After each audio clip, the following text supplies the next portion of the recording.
Hello, everyone. Thank you so much for joining today and welcome to ascendLIVE, the first episode of Women's History Month. I am very excited today to have joining us a new friend of mine, although it feels like we've known each other forever, Yunche Wilson, who is going to talk to us about the future of B2B marketing. So before I hand it over to Yunche to introduce herself, tell us about her work, everything she's excited about, I will remind the audience, those of you who might be new, we are here in Ascend talking about how women marketers can become our highest professional selves. We discuss a range of topics with various experts. Of course, the audience for this show is everyone, but hopefully all marketers and other professionals who are committed to elevating and centering the voices of women in this space and non-binary people, essentially everyone but men. I don't mean that in a bad way, but we are here to center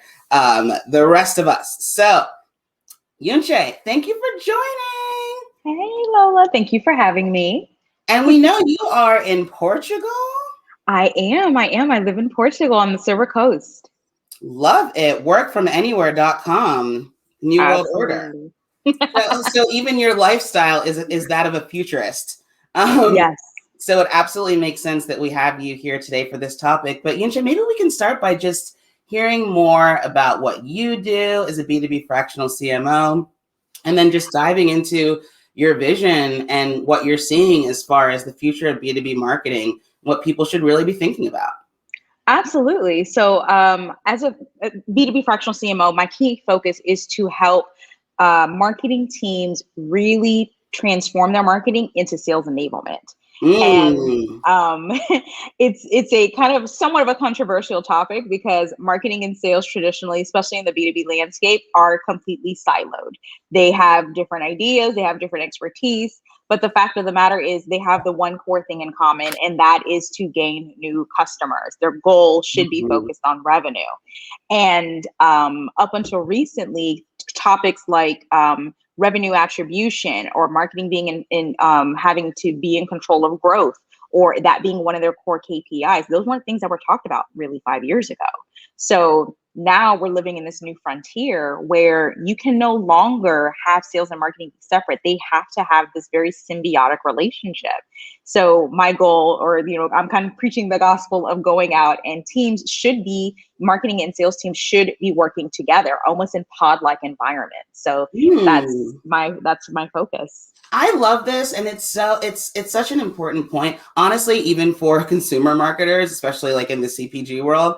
But I love that we're focusing today on B2B because it's such a burgeoning ecosystem of where marketers are really focused. I think companies who haven't even really been thinking about themselves as in need of a really robust brand and marketing strategy are deciding that now that is critically important. What do you think has led to this resurgence of both, the proximity to sales that B2B marketers should have that you mentioned, but also just the importance of marketing strategy to B2B companies in general? Truthfully, it's the changing of the guard. You're getting more millennials in decision maker positions, and with that comes their core belief systems. And the core belief systems are things that drive every single individual. In the B2B world, when I was kind of growing up in it at first in the data center world, we treated our buyers as if logic was everything. It led the conversation. There was no emotion to it. And now we live in a world where millennials, who are now these decision makers, want to feel like they are involved with people that they know, like, and trust. Now, they don't care about the brand. It's not about brand loyalty. It's not even completely about how awesome your product is. They want to know that they're working with someone that they can build a long-term relationship with.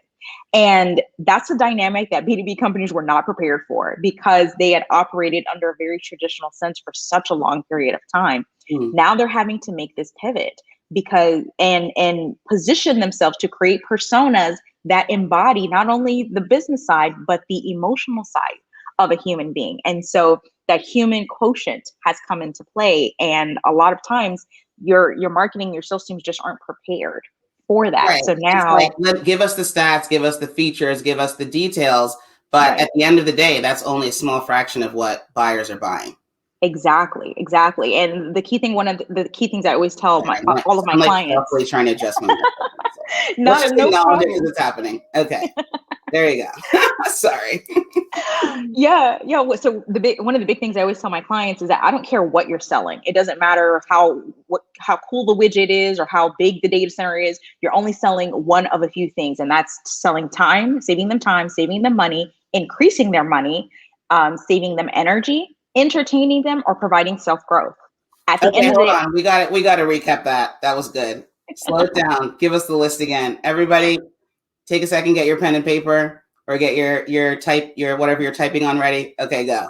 Because that was amazing. absolutely. Yeah. So no matter what product you're selling, it doesn't matter in what landscape, your product value only comes down to one of six things. That is saving someone time, saving them money, increasing their money, saving them energy, entertaining them, or self-growth. Falls into one of those six categories. It doesn't matter what it is across the board. Tell us a little bit more about the self-growth piece. Those all feel very, clearly comprehensible to me. But when I hear self-growth, that's one that we might need to unpack a little bit more for folks.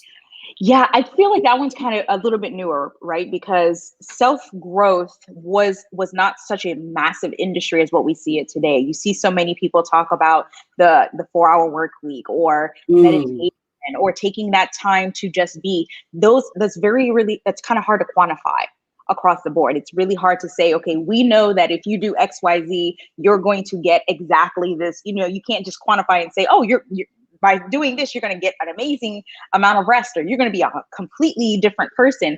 It's very intangible. So the self-growth piece is something that is coming into play as a part of almost like a new industry, so to speak.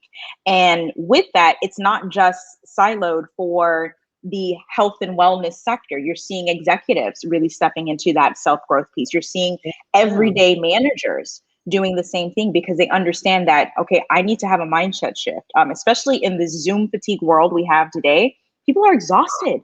They're tired. They're tired of being on Zoom. They're tired of showing up to meetings. They're working much more now than what they were when they were in the office. So this sense of fatigue is requiring this self-growth piece in massive ways, and entertainment. I mean, look at Netflix, look at Disney, look at all of the things that are being impacted by us just sitting at home. So it's really interesting to see how that will evolve, and I'm curious to see if any new sectors will evolve into that space that go beyond self-growth and entertainment. Yeah, I mean, it's interesting. I think that there will continue to be, products, services, offering solutions that almost mix both of those together. Where we met might even be an example. And everyone's like, all right, this is the part where she mentions Clubhouse. So Clubhouse, yes, that's how I know Yunche. But again, that's a place where people go for entertainment. That's a place where people go for personal development and growth and training and teaching. So many of the insights, I'm sure if a few folks who I work with are watching, know that a lot of the things I've been sharing with clients these days is sort of learnings from that space because it's so real time. And I'm glad you brought that up. So when we think about the intersection between self-growth and entertainment, let's take those two, because I mean, the list you gave us was amazing and absolutely true. We understand saving time and money and those sorts of things maybe a little bit better. But if you had to, let's say you were coaching a, let's call it a SaaS B2B company on their content strategy, and they wanted to do something at the intersection of helping people grow and get better as humans and professionals, but also entertainment. What are the sorts of things that you might recommend? That's a big loaded question, and I understand we're very lucky to be getting free Yunche time right now. So audience, we need to thank her for this. But yeah, how would you just kind of go about thinking through that? Number one, I would focus on video.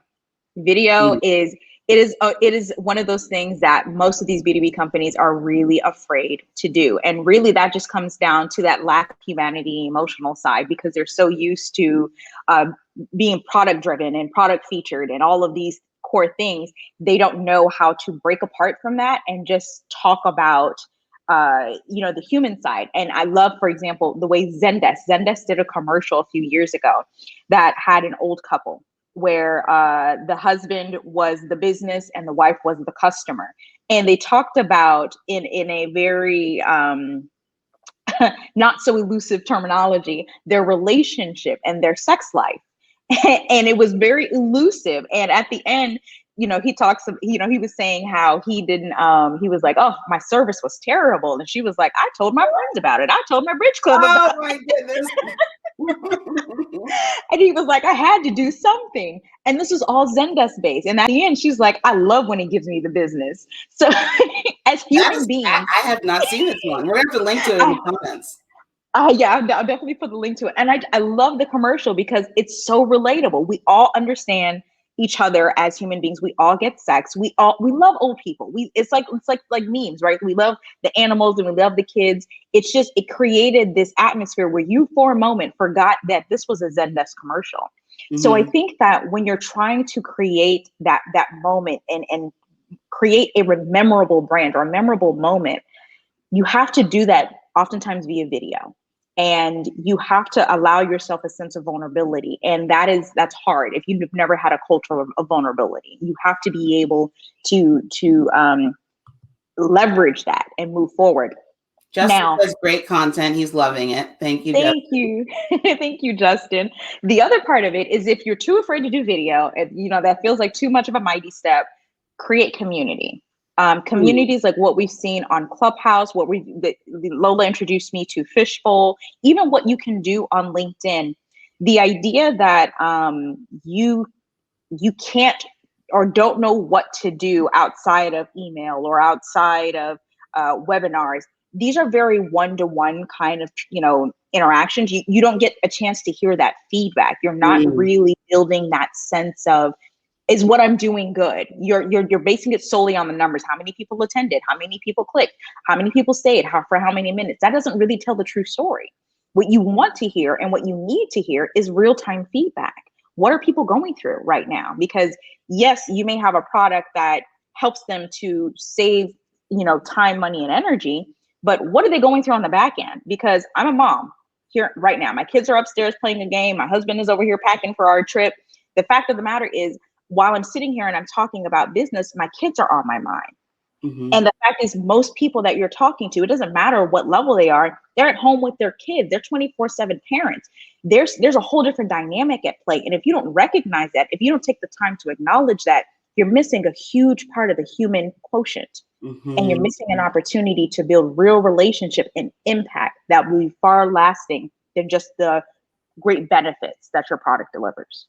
It's such an amazing point. I mean, let's almost workshop what that could look like. So, you're a SaaS company, you are looking to engage with decision makers who work, I don't know, at brands or something like that. And you want them to decide to choose your software. So creating community. You talked about entertaining them. That's amazing. And I love the idea of that Zendesk commercial. I'll add that one of the cool things about that commercial that you mentioned is probably that it drove a lot of engagement. So in a way, that's community creation in and of itself in the comments, right? Exactly. But then if you think about like actually bringing your potential buyer together in a space, like let's say there's a LinkedIn group that SaaS company decides to create. What I hear you saying, Yunche, and I'd love to hear more, is that you don't have to necessarily think of that LinkedIn group as just a place where you go to talk about your product. Exactly. Going to talk to the people about however they need to be empowered. Is that right? Absolutely. Absolutely. The idea that you create community with a full sense of here's an opportunity for me to really promote myself. It's not about you. It's everything that you're doing, that you build, your product, your sales, your marketing team. They are the dynamic, like the transformative trio. So everything should be focused on what your ideal client is going through at that moment in time. And what they're going through is not just in business. It's not just in the boardroom. It is happening in their homes. It's happening in conversation. They're trying to navigate how to be better, how to look better in front of their boss, how to be a better spouse. Your product essentially has a much bigger job to do than what it did, in years prior. They want to make sure that if they're hiring you to help them, to enable them to do their job, that it does so more effectively, that they look good in front of their boss, but also that they make it on time to their kid's soccer game. Yes. You have to be highly intentional and understand you can't just come at them with, hey, our product does X, Y, and D, and listen to this. Like, they're sick of your webinar. They don't want to hear about that. They want to understand that you get them. They want to know that you see who they are as a human being. And here's truth bomb, right? We're dealing with COVID, people. Yeah. People have died. Lots of people across the world, whether you put that in percentages or whatever the case is, people have been impacted by that. People's families, people who've had families who had cancer and can't get the same type of treatment because the hospitals are overfull. You know, there are real things that are happening in people's lives, and it's not about you anymore. It's about showing up as a human being, as a partner, and as a vendor that has a culture that is human-centric first and product-focused second. Yes. Human-centric first and product-focused second. I hope everyone's really taking that in.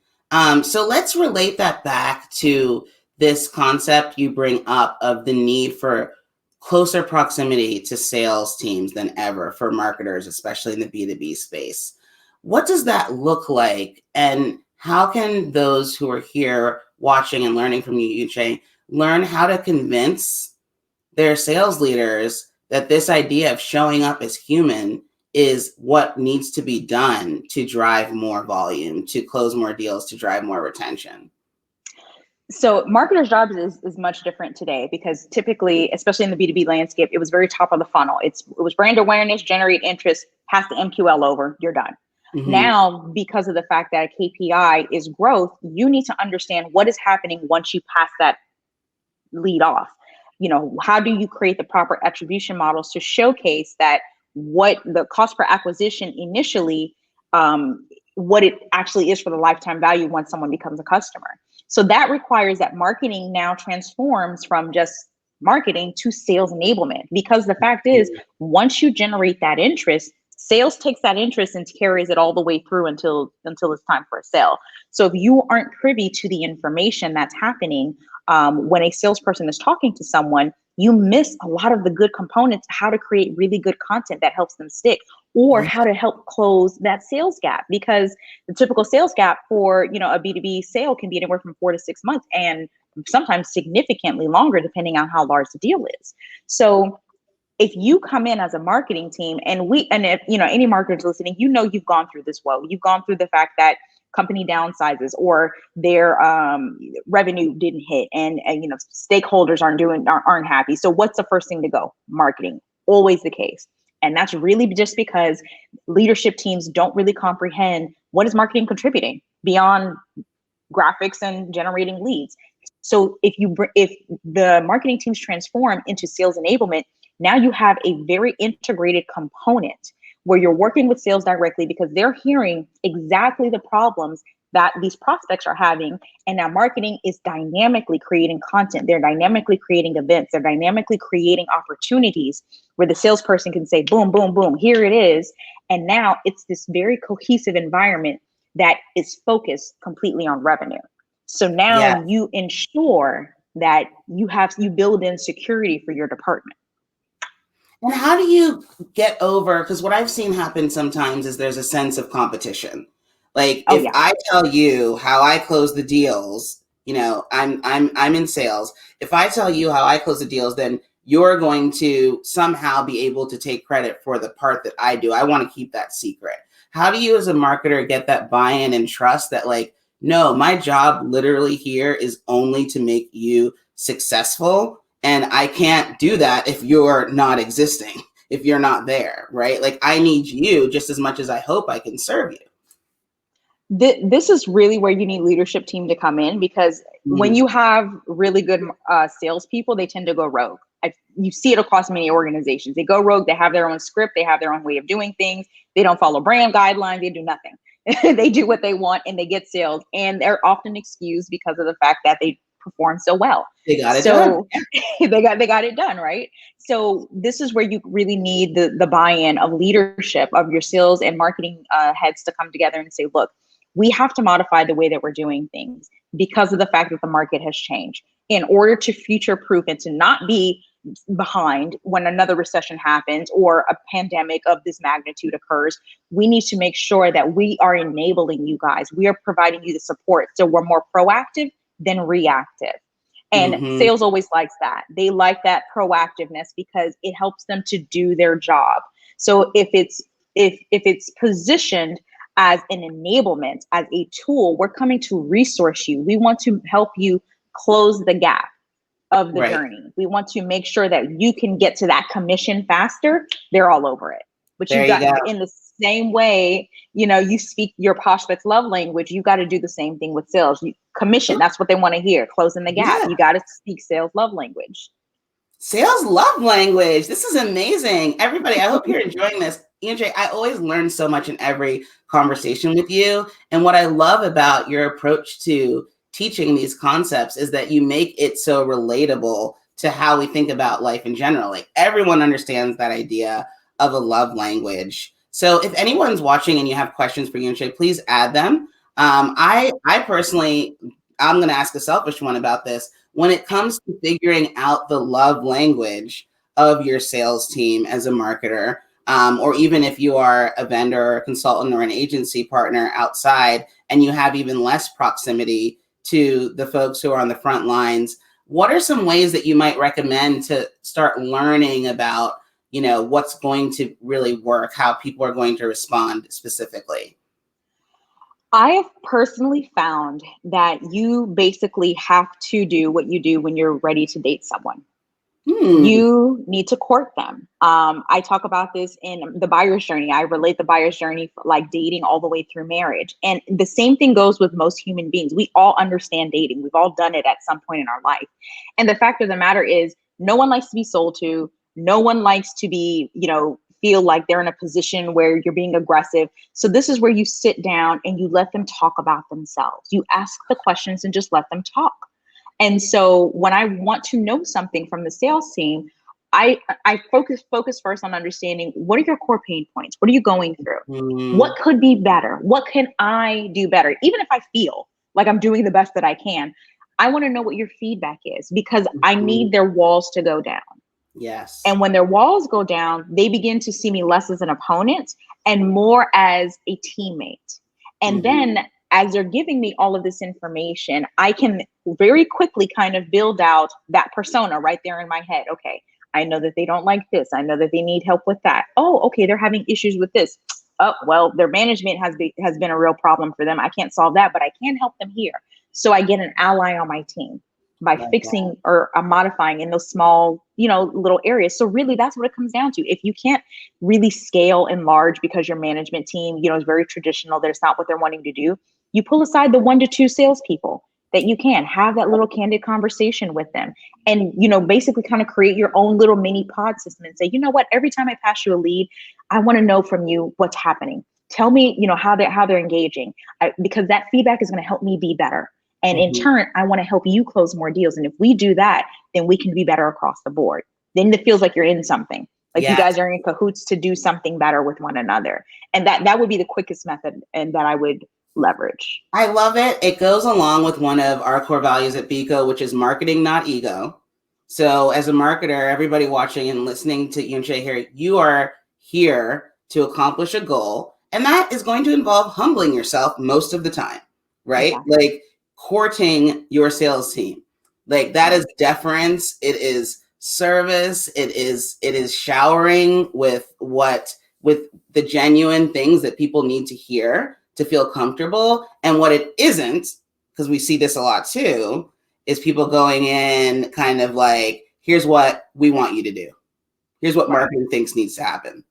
Like, let us know when you're going to make these changes. Like, ooh, And I wonder, since this just works, what have you seen as far as how you would explain the objections to meeting people in this sort of genuine and deferential way when marketers are approaching sales? Like, why is it hard for us to do this since it works? Human behavior. We're used to things being one way. And so that's the checkpoint in our mind. We naturally feel defensive. We have our own core belief systems. We know what it feels like to be taken advantage of or to not really be valued. So it's like, this dude, this guy's a douche. Like, why do I have to go and do this thing? But I get it.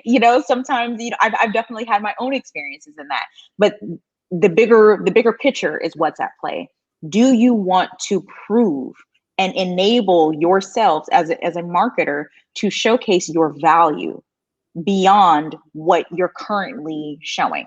Mm-hmm. Because the fact of the matter is, many CEOs don't have marketing experience. They just think as marketing as top of the funnel. So that's why it's the first thing to get cut. So how do you showcase the financial value that marketing has? And in order to do that, that requires a humbling, because there aren't a lot of ways to do that outside of having complete insight. And the fact is, if your departments are siloed and you have legacy software that don't talk to one another, you're screwed.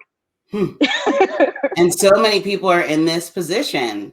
I mean, even when it comes to integrating new software, I'm sure you've seen this a ton, like the, infamous Salesforce integration. No shade on Salesforce, but half the time, since there's not enough communication leading up to those moments of investment, what actually comes out on the other end doesn't work for anybody.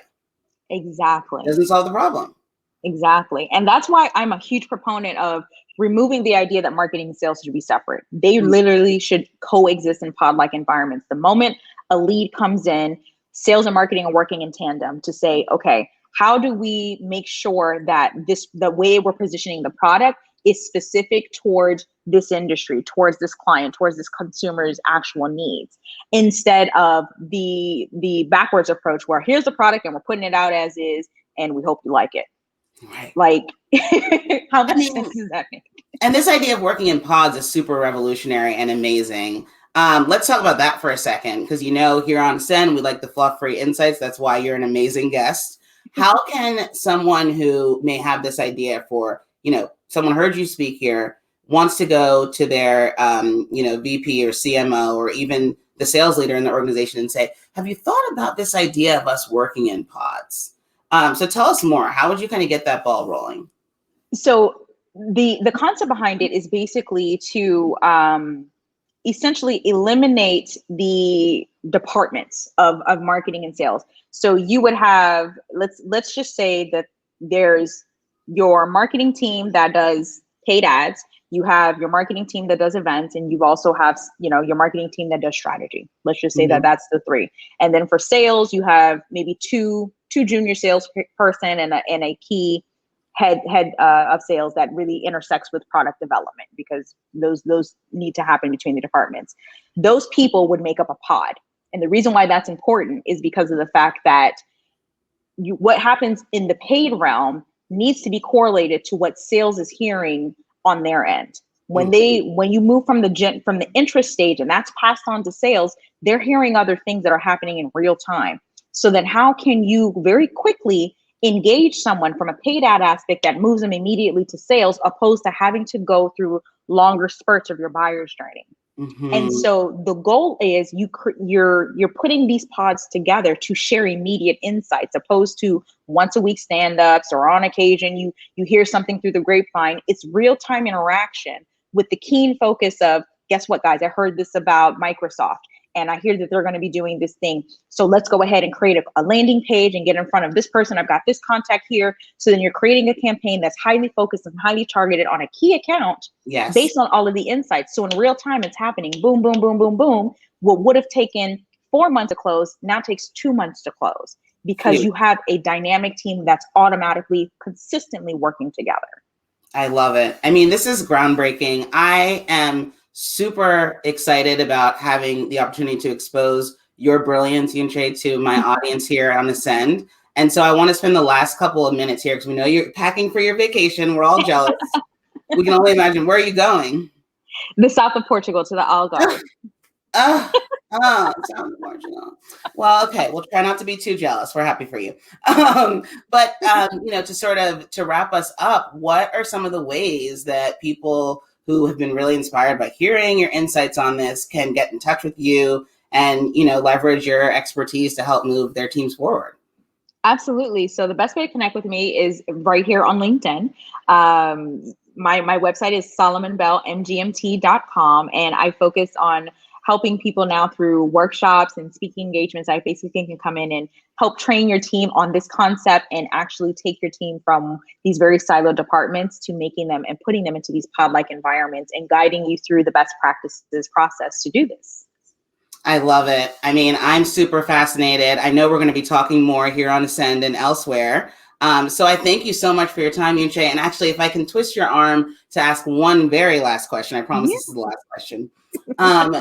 Going back to the excitement we have right now around Women's History Month, International Women's Day coming up on Monday, coming off the back of Black History Month.